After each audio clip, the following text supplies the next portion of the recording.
নমস্কাৰ আপোনালোক সকলোকে স্বাগতম জনাইছো মোৰ এই ইউটিউব চেনেলটোলৈ আধাতে স্কুল এৰা শিশুৰ পুনৰ পাঠদানৰ উদ্দেশ্যে বাল্যচৰাৰ ব্যৱস্থা কৰা হৈছে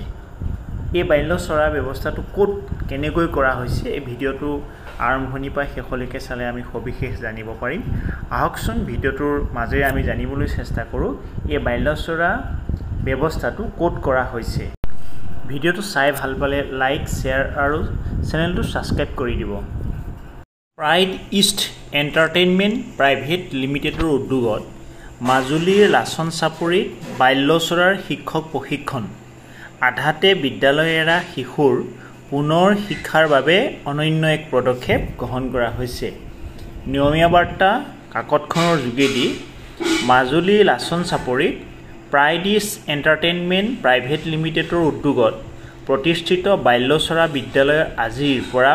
শিক্ষক প্ৰশিক্ষণ অনুষ্ঠান অনুষ্ঠিত হয় উজনি মাজুলীৰ লুইতপৰীয়া গাঁও পঞ্চায়তৰ ব্ৰহ্মপুত্ৰ নদীৰ চৰত অৱস্থিত উক্ত বিদ্যালয়ৰ দুদিনীয়া শিক্ষক প্ৰশিক্ষণ কাৰ্যসূচী আজি লাচন চাপৰি লেটকেট ৰিজৰ্টত অনুষ্ঠিত হয় উজনি মাজুলীৰ লাচন চাপৰি বনৰীয়া চাপৰি আৰু ধনাই চাপৰি আধাতে বিদ্যালয় এৰা ল'ৰা ছোৱালীক পুনৰ বিদ্যালয়মুখী কৰাৰ বাবে প্ৰাইড ইষ্ট এণ্টাৰটেইনমেণ্ট প্ৰাইভেট লিমিটেডে এই বাল্যচৰা বিদ্যালয় স্থাপন কৰিছে প্ৰাইড ইষ্ট এণ্টাৰটেইনমেণ্ট প্ৰাইভেট লিমিটেডৰ অধ্যক্ষ তথা পৰিচালন সঞ্চালিকা ৰেণিকী ভূঞা শৰ্মাই যোৱা 14 জুনত উদ্বোধন কৰা উক্ত বাল্যচৰাত ইতিমধ্যে প্ৰায় 170 গৰাকী আধাতে বিদ্যালয় এৰা ল'ৰা ছোৱালীক পঞ্জীয়ন কৰা বুলি জানিব পৰা গৈছে উক্ত বাল্যচৰাত শিক্ষকতা কৰিবলগীয়া 15 গৰাকী শিক্ষক আজিৰ পৰা প্ৰশিক্ষণ আৰম্ভ কৰা হয়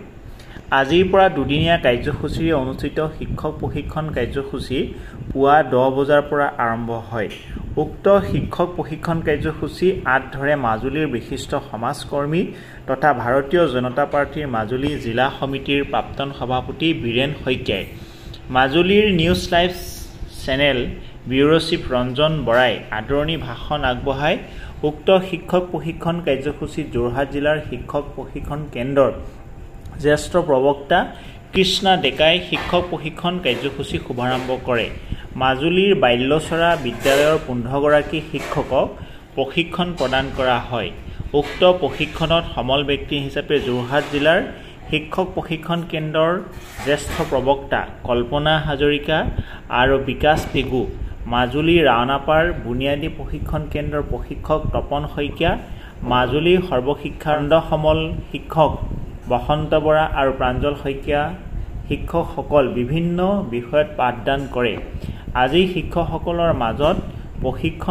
প্ৰশিক্ষকসকলে এটা পৰীক্ষাও অনুষ্ঠিত কৰে কাইলৈ লেটকেট ৰিজৰ্টত এই শিক্ষক প্ৰশিক্ষণ কাৰ্যসূচী অনুষ্ঠিত হ'ব উল্লেখযোগ্য যে উক্ত বাল্যচৰা বিদ্যালয় প্ৰতিষ্ঠা কৰাৰ পাছত মাজুলীত আধাতে বিদ্যালয় এৰা ছাত্ৰ ছাত্ৰীৰ মাজত পুনৰ বিদ্যালয়ৰ পঢ়াৰ বাবে আশাৰ সঞ্চাৰ হৈছে এণ্টাৰটেইনমেণ্ট প্ৰাইভেট লিমিটেডৰ উদ্যোগত মাজুলীৰ বনৰীয়া চাপৰি লাচন চাপৰি আৰু ধনাই চাপৰি অঞ্চলৰ বিদ্যালয় আধাতে এৰা ছাত্ৰ ছাত্ৰীসকলক পুনৰ শিক্ষা গ্ৰহণ কৰাৰ উদ্দেশ্যৰে প্ৰাইড ইষ্ট এণ্টাৰটেইনমেণ্ট প্ৰাইভেট লিমিটেডৰ সঞ্চালিকা ৰেণিকী ভূঞা শৰ্মাৰ উদ্যোগত গঠিত হোৱা বাল্যচৰা ফাউণ্ডেশ্যনৰ দ্বাৰা আজি লাচন চাপৰি লেটকেট ৰিজৰ্টত যিসকল শিক্ষকে বিদ্যালয় আধাতে এৰা ছাত্ৰ ছাত্ৰীসকলক পুনৰ শিক্ষাদান কৰিব সেই শিক্ষকসকলক লৈ এটা প্ৰশিক্ষণ আৰম্ভ হৈছে আৰু শিক্ষকৰ বাছনি প্ৰক্ৰিয়া হৈছে এই বাছনি প্ৰক্ৰিয়াত কিতাপৰ ডায়েটৰ ছিনিয়ৰ লেকচাৰ মাজুলী BTCৰ ছিনিয়ৰ লেকচাৰসকলে অংশগ্ৰহণ কৰিছে আৰু এই অঞ্চলৰ প্ৰায় 100তকৈও অধিক ছাত্ৰ ছাত্ৰী বিভিন্ন কাৰণত বিদ্যালয় আধাতে এৰিছে তেওঁলোকে যাতে এজনো ছাত্ৰ ছাত্ৰী শিক্ষা গ্ৰহণৰ পৰা আঁতৰত থাকিবলগীয়া নহয় তাৰ কাৰণে এই উদ্যোগ গ্ৰহণ কৰা হৈছে আৰু ই মাজুলীৰ কাৰণে অত্যন্ত ইতিবাচক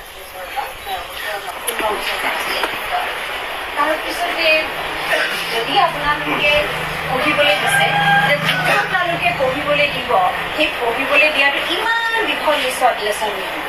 ইমান কাৰণ আমি কিতাপখন দেখা লগে লগে আৰু এইখন ইমান ডাঙৰ কিতাপ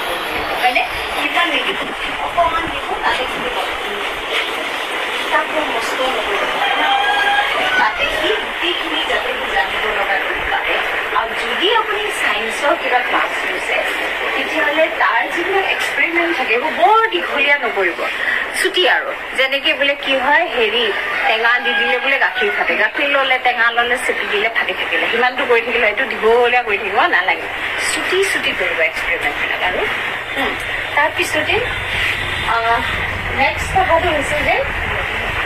ল'ৰা ছোৱালীবিলাকৰ যদি খুব জটিল কিবা বিষয়বস্তু শিকাব লগা হয় সেইবিলাক ছুটিকে ভাঙি শিকাব মানে জটিল বিষয়বিলাক তেওঁলোকক নতুন এটা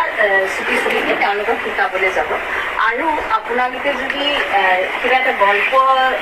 বোলে পঢ়াম তাৰ গল্পটোৰ যিবিলাক কেৰেক্টাৰ থাকে সেইবোৰ এগাল কেৰেক্টাৰ নকৰিব নিগনি আৰু হেৰি সিংহ দুটাহে থাকে তেনেকে নিগনি সিংহ মোক তাৰমানে এগাল কৰি দিলে খিচিমিচি হৈ যায় গতিকে আমি যেতিয়া যদি গল্প কওঁ তেতিয়াহ'লে তাত কেৰেক্টাৰ একদম কম কেৰেক্টাৰ থকা দিব আৰু গণিত শিকাবলৈ ইউনিভাৰ্চিটি বাহিৰত শিক্ষা আছে তো সেই কথাটোৰ পৰাই ইনস্পায়াৰ হ'ল যে আমাক একদম নতুন শিক্ষা নীতি লাগে আৰু 2 নম্বৰ ইম্পৰ্টেণ্ট কথাটো কি জানেনে আমাৰ এইটো চাওকচোন যিমানেই আমাৰ হাতত মোবাইল আহিলে যিমানেই আমি টিভি দেখিছোঁ আমাৰ দিনত আগতে আমি ৰেডিঅ' শুনিছিলোঁ এতিয়া আমি ঘটনাবোৰ এনেকৈ দেখি যাওঁ হয় নহয় সেইকাৰণে ঘটনাবোৰ অকণমান বেছি হৈছে আৰু সেইকাৰণে কি হৈছে মানুহবিলাকৰ যিটো মৰেল ভেলুটো নীতিটো একেবাৰে নাইকিয়া হৈ গ'ল ঠিক আছেনে মাৰ পিঠ তেনেকুৱাবিলাক আমি বেছিকৈ শুনিছোঁ আৰু সুপ্ৰিম কোৰ্টে সেইটো নিৰ্দেশনা দিছে বহুতখিনি কেছেছ এনেকুৱা হৈছে সেইকাৰণে ভাবিছে শিক্ষা ব্যৱস্থাটো অকণমান পৰিৱৰ্তন আনিব লাগে কাৰণ পৰিৱৰ্তনটো আনিবৰ কাৰণেই আচলতে আমাৰ এখন ৰাষ্ট্ৰীয় শিক্ষা নীতিখন আনিব তো এইবিলাক পৰৱৰ্তী সময়ত আপোনালোকে পাই থাকিব